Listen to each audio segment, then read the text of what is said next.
శ్రీరామ్ జై జై శ్రీరామ్ అంటూ నిజామాబాద్ జిల్లా బోధన్ పట్టణంలో శ్రీ మారుతి మందిరంలో స్వామివారికి ప్రత్యేక పూజలు నిర్వహించి హనుమాన్ చాలీసా పారాయణం చేసి అయోధ్యలో 22వ తారీఖు నాడు రాములవారి విగ్రహ ప్రతిష్ఠ సందర్భంగా బోధన్ పట్టణంలో ఉన్నటువంటి ప్రతి ఒక్క భక్తుడు కూడా ఆదివారం సోమవారం నాడు ఎలాంటి మాంస పదార్థాలను సేవించవద్దని మత్తు పానీయాలు సేవించవద్దని ధర్మ పరిరక్షణకు పాటుపడాలని తెలియజేశారు.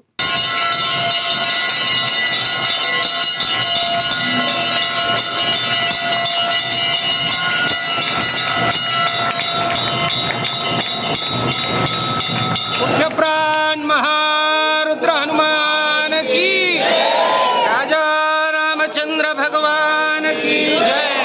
जय श्री राम, जय श्री राम, जय जय श्री राम.